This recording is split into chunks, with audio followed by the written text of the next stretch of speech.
Que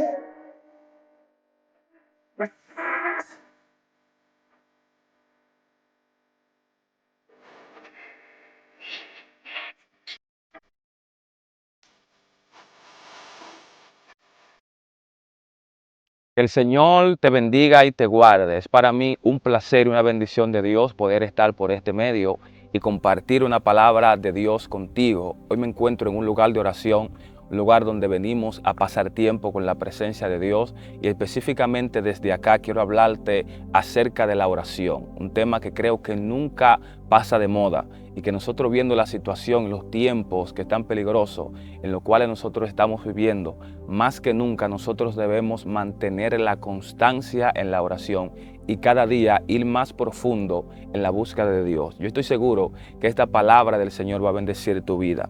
Pero antes de empezar, quiero invitarte a que, si todavía no te has suscrito al canal, te suscriba, le dé like al video y lo comparta con alguien más. Yo he aprendido algo. Jesús dijo: la palabra de Dios son espíritu y son vida. Y hay en otro pasaje donde la Biblia dice que el que escucha la palabra de Dios es de Dios. Siempre y cuando nosotros expongamos nuestro espíritu a la palabra de Dios, pues nuestro espíritu va a ser vivificado por medio de la palabra del Señor. Y hablar de la oración es un tema muy importante en nuestros días, porque creo que muchas personas han aprendido mucha teoría acerca de la oración. El problema es que todavía no la han llevado a la práctica y no han aprendido acerca de la constancia en la oración. Hay un pasaje bíblico que quiero tomar como referencia, que se encuentra en el libro de Lucas capítulo 11 verso 1 en adelante. La Biblia dice que Jesús estaba orando en un lugar, y cuando terminó de orar, uno de sus discípulos le dijo: Señor, enséñanos a orar,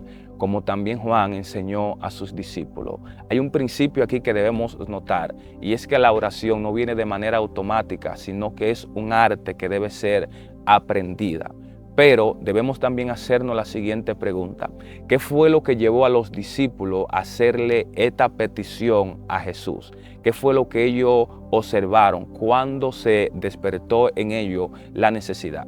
Notes que Jesús ya había dado mucha enseñanza, pero nunca le había enseñado acerca de los principios de la oración. Yo creo que Jesús esperó que sea en ellos que se despierte esa necesidad por aprender. Y ellos habían visto a Jesús hacer milagros, hacer señales y hacer prodigios. Y algo muy poderoso, que los discípulos no le pidieron a Jesús que le enseñe a echar fuera demonios. No le pidieron a Jesús que le enseñe a sanar enfermedades ni a darle la vista a los ciegos, sino que ellos le dijeron: enséñanos a orar. ¿Qué fue lo que ellos observaron?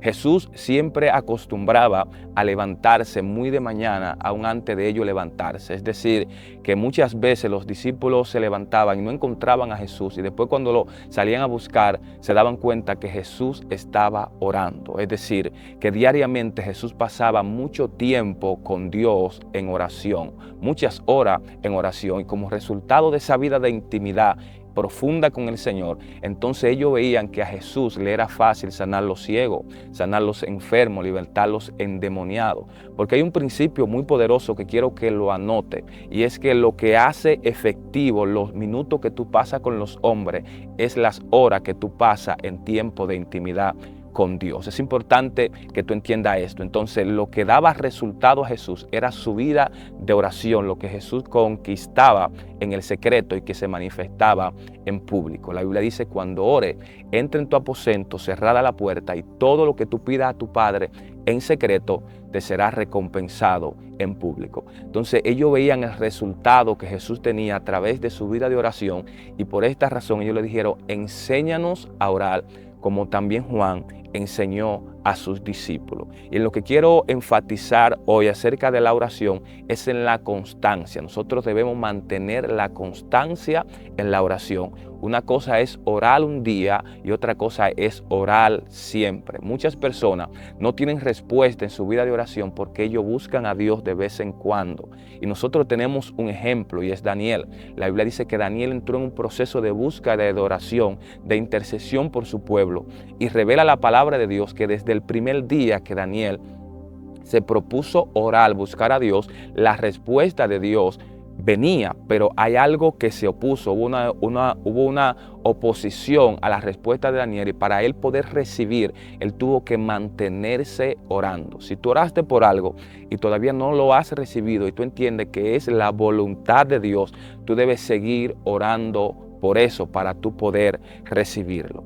En el primer libro de Samuel, capítulo 3, hay una situación en el pueblo de Israel donde la Biblia dice que la palabra de Dios escaseaba y no había visión con frecuencia. Es decir, que había una escasez espiritual en el pueblo. Entonces, cuando tú analizas todo el contexto, te das cuenta que la escasez espiritual estaba siendo producida por la inconstancia que el pueblo tenía en la búsqueda de Dios. Porque ellos estaban viviendo en el tiempo de los jueces, y el tiempo de los jueces fue un tiempo de inconstancia, un tiempo donde cuando Dios levantaba a un juez, el pueblo buscaba a Dios, pero cuando ese juez moría, el pueblo se desenfrenaba. Entonces, como el pueblo buscaba a Dios de vez en cuando veía a Dios. Esto es otro principio, y es que solo tú vas a ver a Dios manifestado en tu vida en la misma medida que tú le buscas. Si tú le buscas de vez en cuando, tú verás a Dios manifestado en tu vida de vez en cuando. Pero si tú buscas a Dios siempre, siempre tú verás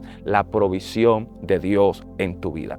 La oración es como el maná que descendía del cielo, donde la palabra de Dios enseña que cada día ellos tenían que levantarse muy de mañana a buscar ese pan fresco. Orar es pasar tiempo con Dios. Orar es acceder a la mente de Dios. Orar es permitirle a Dios que acceda a tu pensamiento. Porque Dios no solo quiere hablarte, Dios también quiere pensarte. Cuando tú oras, tú puedes activar la mente de Cristo en ti. La Biblia dice que nosotros tenemos la mente de Cristo. Imagínese por un momento lo profundo que es usted pensar como Dios. Que los pensamientos que usted tenga durante el día sean los mismos pensamientos que Dios tiene para usted. Pero usted no va a tener victoria durante el día. Usted no va a pensar como Dios durante el día si usted no lo inicia con Dios. La oración es la actividad más importante de nuestros días, y todos los hombres y mujeres de Dios que aprendieron este principio vivieron siempre en victoria. Por ejemplo, Martín Lutero, el gran reformador, decía que cuando él tenía muchas actividades que hacer durante el día, él primero procuraba pasar tiempo con Dios en oración, porque decía él que se lograba más en el trabajo que tú ibas a hacer en el tiempo de oración que en el mismo trabajo. Es decir, que la efectividad de cada tarea que él iba a hacer durante el día estaba en el tiempo que él pasaba con Dios primeramente en oración. Y yo creo que Jesús nos ha dado el ejemplo a nosotros para que nosotros tengamos una vida de oración efectiva. Pero más que una teoría, la oración debe ser un estilo de vida y una práctica. Jesús no le enseñó a los discípulos una teoría. Jesús le enseñó un modelo para que ellos lo lleven a la práctica. Y más adelante nosotros vemos cómo los discípulos aprendieron la constancia en la oración, de tal manera que ellos no descuidaban la palabra de Dios y la oración por nada en el mundo, porque ellos le comenzaron a dar prioridad. Tú tienes que comenzar a priorizar tu tiempo de oración.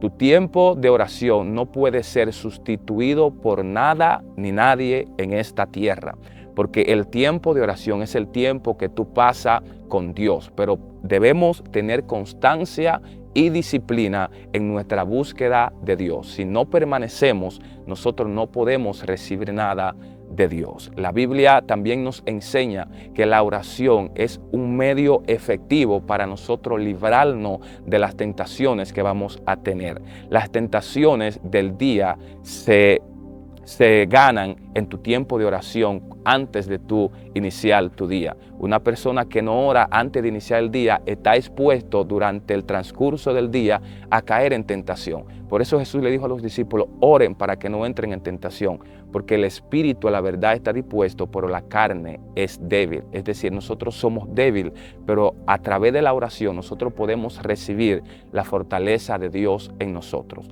La oración no es una teoría, simplemente es una práctica. Muchas personas conocen los 5 pasos de la oración, los 6 pasos, los 7 pasos, lo que tienen que hacer, pero no lo hacen. Entonces nos estamos engañando a nosotros mismos. Santiago dice, cualquiera que escuche la palabra de Dios y no las hace es semejante a una persona que considera su rostro natural delante de un espejo, pero después que se va se olvida. Muchas veces leemos libros acerca de la oración, escuchamos prédicas acerca de la oración, pero nuestra vida de oración todavía no hemos conseguido que sea efectiva porque no la llevamos a la práctica. Y debemos de entender que el diablo también va a traer oposiciones para que nosotros no oremos. Va a traer cansancio, va a traer sueño, va a traer apatía, pero nosotros tenemos que romper todas esas barreras y entrar más profundo en oración. Yo espero que estos principios, estas palabras que yo acabo de compartir contigo, tú la comiences a poner en práctica. Yo creo que tu vida de oración va a centrar más profunda en Dios. Hay muchas personas que necesitan escuchar esta palabra. Por eso también tú puedes ser un instrumento, tú puedes ser el camino para que ellos la escuchen. Quiero invitarte a que la comparta con alguien más y que si todavía no te has suscrito al canal, te suscriba, le dé like al video y lo comparta con alguien más. Muchas bendiciones.